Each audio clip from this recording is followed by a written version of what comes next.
Welcome back to my channel Raikumari Das daily ব্লগে আমি রিনা শুরু করছি আজকের একটা নতুন ব্লগ।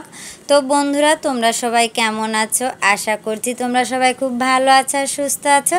আমরাও খুব ভালো আছি আর সুস্থ আছি। তো পুরো ব্লগটা তোমরা দেখতে থাকো, আশা করি খুব ভালো লাগবে। তো প্রথমেই তোমরা দেখতে পাচ্ছ সবজি আর সবজি জায়গায় জায়গায় একদম ভাগ করা আছে। তো তোমরা তো সবাই জানো যে আমাবতী চলছে, আর আমাবতীর মধ্যে ৮ ভাজা খেতে হয়, আর একদিন খেতে হয় দুধ রুটি আম। তো আমাদের মধ্যে তো অনেক নিয়মই আছে, নিয়মগুলো সব মেনে চললে খুব ভালো হয় আর কি। তো এই যে ৮ রকমের সবজি নিয়ে বসে পড়লাম কাটার জন্য। তো আছে ভেন্ডি, এই যে পেঁপে, মিষ্টি কুমড়া, বেগুন, পটল, কাঁঠালের বিচি, আলু, আর একটা ধুমা আছে, আর এই পাশে দেখতে পাচ্ছ একটা লাউ।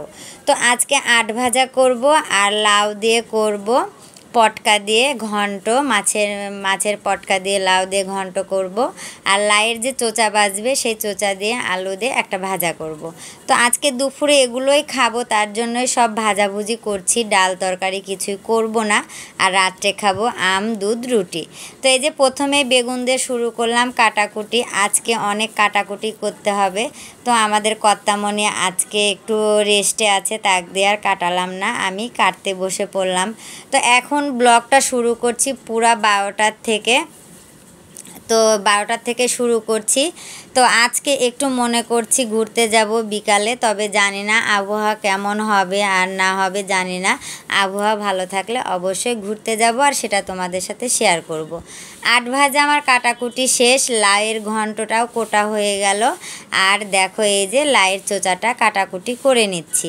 তো এই কাটাকুটি করতেই কিন্তু আমার প্রায় 1টা বেজে যাচ্ছে। তারপর আমি ভাত তুলে দিব, আবার ভাত হবে, এত কিছু হবে, আবার কখন খাবো জানি না, আজকে কয়টা বাজবে খাওয়া দাওয়া করতে। তো এত প্যারা নেই, সবাই বাড়িতেই আছে, সবাই কিছু না কিছু আবার খেয়েওছে, তার জন্য কোনো টেনশান নেই। তো কাটাকুটিটা হলে আমি কিন্তু রান্নাটা চড়িয়ে দিব। প্রথমে ভাত তুলে দিব, আর ভাত তুলে দিয়েই এক পাশে ৮ ভাজাটা করে নিচ্ছি। ৮ ভাজা বলতে 8ভাবে ভাজাগুলো 8 জায়গাতে ভাজবো না, সবগুলো একত্রিত করে একটা ভাজার মতো করব। আর এই ৮ ভাজাটা খেতে বেশ খুব ভালোই লাগে, রুটি দিয়ে বলো, পরোটা দিয়ে বলো, আর গরম ভাতের সাথে বলো, সবটাতেই ভালো লাগে। তো ৮ ভাজা কমপ্লিট করার পরে আমি এই যে মাছের পটকাগুলো আগে হলুদ লবণ দিয়ে ভালো করে ভাজা করে তারপরে থালে তুলে রেখেছি। আর এই পাশে দেখো কাঁচামরিচ, 5 ফোড়ন আর তেজপাতা ফোড়ন দিয়ে আমি এই যে লাউটাকে তুলে দিয়েছি, লবণ দিয়েছি, হলুদটা দিইনি। যখন একটু ভাজা ভাজা হয়ে আসবে তখন হলুদ দিব, তারপরে দিয়ে দিব এই যে মাছের পটকাগুলো দিয়ে দেখো অনেকক্ষণ নাড়াচাড়া করে একদম জল শুকিয়ে আসবে, তেল ছাড়বে, তখন আমি এই ঘন্টটাকে নামাবো। তো আমি তো আজকে চান করার পরে চুলটা খুলিনি, চুলটা দিয়ে মনে হচ্ছে ভেজা একদম সপ করছে, চুলটা একটু খুলে দিয়েছি, আবার গরমও লাগছে। আজ কিন্তু রোদও উঠেছে, আবার ফিরফির করে একটু বৃষ্টিও পড়ছে। তো বাইরের আবহাওয়াটা তোমাদের দেখাবো, তবে রান্নাঘরে একটু আরাম করছি, আজকে বেশি রান্নার প্যারা নেই। তো রান্নাটা কমপ্লিট করে এই যে বাবাকে খেতে দিয়েছি টেবিলের উপরে, আর মা খাচ্ছে নিচে। বাবা তো নিচে বসে খেতে পারে না, আর মা আবার উপরে বসে খেতে পারে না, এদের দুজনের দুরকম নিয়ম আর রীতি। তো মা সবসময় নিচেই বসে খায়, আর বাবা উপরেই খায়। আর আজকে আবার আমাদের খাওয়াটা তোমাদের সাথে শেয়ার করতে পারবো না, কারণ হয়তো আমার মোবাইলের চার্জ শেষের দিকে, একটু চার্জ দিতে হবে। তার আগে একটু তোমাদের বাইরের আবহাওয়াটা দেখায়। এখন বাজে প্রায় 3:10 এরকম বাজে। তো রোদও উঠেছে, আবার দেখো এই পাশে মেঘও ধরিয়েছে। তো রাইমনিকে বলছি এত শুকনো রাস্তা তো 10-12 দিন থেকে পাচ্ছই না, শুধু ভেজা আর ভেজা, চলো একটু এই টাইমটাতে একটু ঘুরে নাও। বিকেলে ঘুমালে তো আর বাইরে বেরোনো হয় না। তো ঘুরতে দেখো রাস্তার পুরো এসে দেখছি লোকজন খুবই কম। রাইমনি আমাকে বলছে চলো একটু ডায়মন্ড টাওয়ারের কাছে যাই। তা আমি বলছি না, তুমি এখানে একটু নাচ করো। তো নাচ করছে কোন গানে জানো? ওই যে ছোট্ট ছোট জামা ছিল, বেশ ছিল, গাল টিপে আদর খাওয়া বেশ ছিল।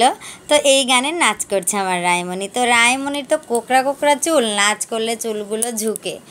তো বাইরে থেকে আবার ঘরের ভিতর চলে আসলাম। আর ঘরের ভিতর আসার পরে এই যে দেখতে পাচ্ছ দুইটা প্যান্ট, এই দুইটা প্যান্ট রায়ের বাবার। অনেক দিন থেকে প্যান্ট কেনা করছে, সেভাবে সময়ও হচ্ছে না, টাকাও হচ্ছে না, আনাও হচ্ছে না। তো আজকে ফাইনালি নিয়েই আসলো দুইটা প্যান্ট একসাথে এনে। রায়মণি খুবই খুশি, পড়ছে। শেষ আষাঢ় মাস পড়ে গেল, আষাঢ় মাসেরও প্রায় 8-10 তারিখ মনে হয় চলছে। তাও বাড়ির কাছে পদ্মা, এত বড় পদ্মা, তাও আসা হয় না। আজ আসি কাল আসি করে আসাই হয় না। এবার রায় এই সাইড হোক। তো আজকে মনেই করেছি যে যাবই, আর যে একটু দেখে আসবো যে এত বৃষ্টি হচ্ছে, তো কেমন জল হয়েছে আর কি বলে বাড়ি থেকে বের হলাম। আর হওয়ার আগেই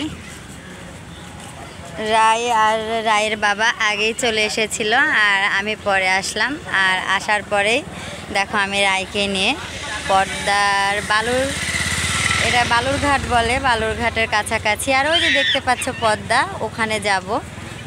তো এখানে আসার পরে মনে হচ্ছে যে ফেস বলো, মন বলো, চেহারা বলো, সব কিছুই কিন্তু একটু অন্যরকম লাগছে দেখে।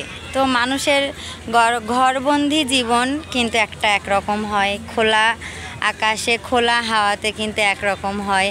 আসলে প্রকৃতিটাই অন্যরকম আমরা যদি উপভোগ করতে পারি তাহলে। তো চলো আর কথা না বলে সামনের দিক এগোই, আমাদের ছোট মিনি কক্সবাজারের দিকে। আজকে খুব একটা বড় ভিডিও করব না, একদিন শুধু পদ্মার ভিডিওই করব। তো আজকে একটু ঘুরতে এসেছি, সেরকম একটা ভিডিও করব। চলো যাওয়া যাক। মনি তো এই যে ভেড়াগুলো দেখে আর ওকে ধরে রাখা যাচ্ছে না, আদর করবে। তো মা, ভেড়াগুলোর গায়ে অনেক নোংরা মা। তো আমাদের গুড্ডু তো অনেক ফুটফুটে, গুড্ডুকে সবসময় আদর করে। তো ওইটাই মনে করেছে ভেড়াগুলোকে।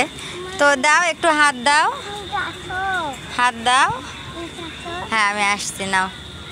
হ্যাঁ দাও দাও, কিছু হবে না, দাও। হ্যাঁ দূর থেকে হাত দাও। হ্যাঁ ওয়াও, দিয়েছো। আমার দিকে তাকাও, কেমন লাগলো? ভালো, ওই ভেড়াটাও সুন্দর। কেন ও গুড্ডুর মতো দেখতে আসো? ও গুড্ডুর মতো দেখতে, দেখো। হ্যাঁ হ্যাঁ নাও। ভয় লাগছে না? কুকুর দেখে তো ভয় লাগবে। এই সাইড দিয়ে আসো, যাও। কুকুরে ভয় পাই। যাও যাও যাও যাও যাও, তাকাও একটু। তাই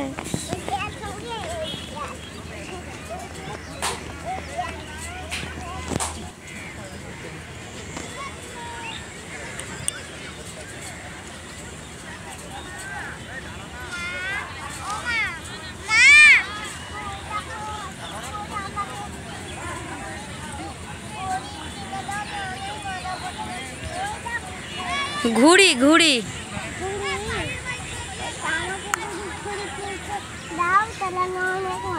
তাকাও।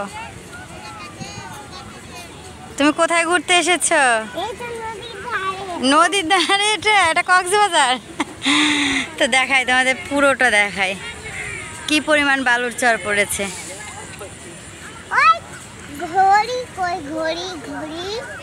আর এই যে রক্তলাল, সূর্য ডুবে যাচ্ছে।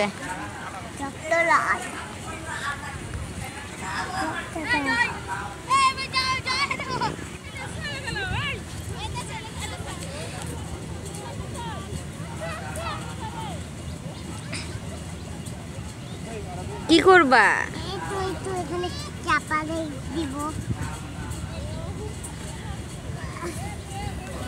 ওরে বাবা রে, কি বানাচ্ছ এটা? একটা ফুল বানাচ্ছি।